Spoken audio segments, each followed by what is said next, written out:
Olá, estou aqui de volta para dar continuidade à nossa história, a história de Tamar, essa grande mulher. Hoje vamos aprender mais um pouquinho sobre ela.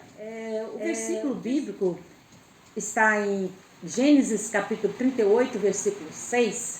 Judá tomou uma esposa para Er, o seu primogênito. O nome dela era Tamar. Então, tudo começou com Judá, o quarto filho de Jacó, que após vender seu irmão para ser escravo no Egito, se apartou de seus irmãos e foi residir em uma outra localidade, numa região chamada Adulão. Talvez com remorso para não conviver com o pai, que estava de luto, sofrendo pela perda do irmão José. Judá, ao invés de buscar uma esposa para ele no meio dos parentes de seu pai, como fez assim seu pai, seu avô e tudo mais, Judá não. Ele pegou para si uma esposa cananeia e com ela ele teve 3 filhos. Foi o primogênito de Judá. Quando se tornou homem, Judá então escolheu para ele uma esposa. E ele escolheu então Tamar. Acontece que este casamento não durou muito, pois era um homem perverso e mau. E a Bíblia diz, uma palavra bem forte para isso, que Deus o matou, deixando assim Tamar nova e viúva, sem filhos. Acontece que havia uma lei que chamava a lei do levirato. Essa lei assegurava que quando o filho mais velho casava e deixava a esposa viúva e sem filhos, o irmão desse deveria se casar com a cunhada para assegurar, assim, um descendente para o irmão morto. Assim, se continuava a descendência daquele que havia morrido. Judá, então, cumprindo essa lei, a lei do levirato, deu o seu segundo filho, Onã, para por marido a Tamar. Acontece que Onã também ele era perverso e mau. Ele se casou com Tamar, cumprindo sim a ordem do pai, mas ele não queria de forma alguma dar um descendente ao seu irmão morto. Onã era muito também mau e não quis cumprir essa lei. Então, ele tinha relações com Tamar, mas toda vez ele interrompia o coito e desprezava na terra, impedindo que a cunhada ficasse grávida. E isso desagradou muito a Deus. E Deus também permitiu que esse também morresse.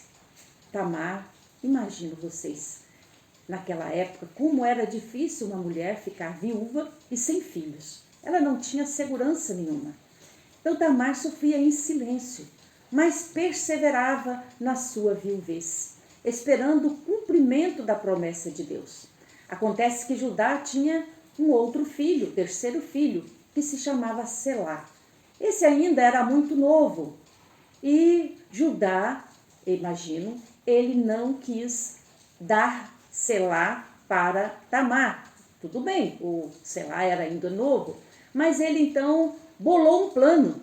Ele então mandou que Tamar fosse para a casa dos seus pais, mantivesse ali a sua viuvez e esperasse o seu filho Selá virar homem, que ele daria a ela como marido.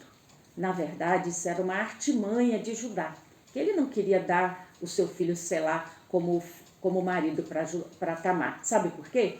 Ele achava que Tamar era a causa da desgraça dos seus filhos, era a causa da morte dos seus filhos. E ele então, com medo de perder o seu último filho, ele então tenta afastar com isso Tamar. Ao invés de buscar a Deus, ao invés de ver o que estava acontecendo, o problema que tinha os seus filhos, Judá preferiu acreditar que o problema da morte dos seus filhos estava em Tamar. Ah, quantas vezes as mulheres sofrem em silêncio. Ah, quantas Tamar, né? Que sofrem em silêncio quando um casamento não dá certo. A culpa quase sempre cai nas costas da mulher. Parece que as coisas ainda hoje se repetem. É mais fácil colocar o problema nas costas da outra pessoa, aqui, né, no caso Tamar, do que enxergar os seus próprios problemas. Tamar agora estava longe de casa, porque a família de Judá era ali agora a sua família. Ela teve que voltar para a casa dos seus pais. Imagino sofrendo ali a rejeição da família de Judá, que agora era a sua família, e também a solidão. Mas o seu sofrimento era silencioso, no fundo da sua alma, como de muitas mulheres hoje. Mas ela continuou acreditando e obedecendo à vontade de Deus.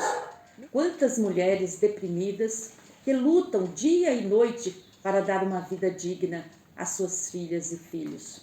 Levantam de madrugada, dormem tarde, acordam cedo, são guerreiras silenciosas que nem sempre têm com quem abrir o seu coração, a sua alma.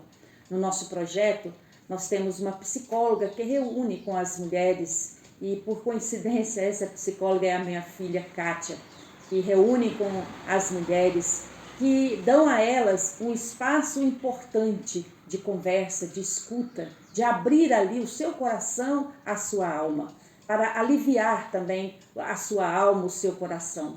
Este é um espaço sagrado, pois ali vidas são valorizadas e respeitadas. Percebe-se, através do pensamento de Judá, nesse texto, que ele achou que Tamar poderia levar o seu terceiro filho à morte, como se o problema fosse de Tamar. Ele nem mesmo cogitou a possibilidade de que o problema fosse dos seus filhos. Na verdade, ele devia conhecer muito bem os seus filhos e saber que eles não eram flor que se cheirasse.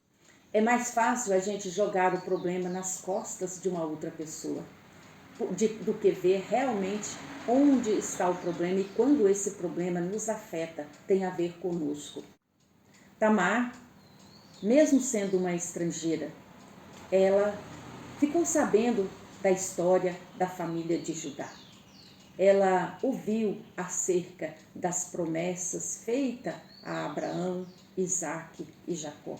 E ela buscou manter essa descendência para o seu marido, mesmo que ele não merecesse isso. Mas era por ela, era a garantia dela. E aqui nós podemos ver como é que Tamar soube dessa promessa. Porque a promessa feita a Abraão, ela era ensinada de pai para filho. Era algo que deveria ser guardado e ensinado. E com certeza, nas rodas de conversa da família de Judá, ela escutou, a partir do próprio Jacó, os ensinamentos da palavra de Deus. Como Tamar conseguiu manter a sua descendência, a sua linhagem e assegurar a sua herança, ela teve que se reinventar. Ela teve que ter muita coragem para isso.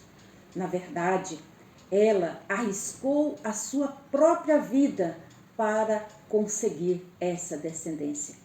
Você quer saber como ela conseguiu? Então não perca a continuidade dessa história de Tamar amanhã.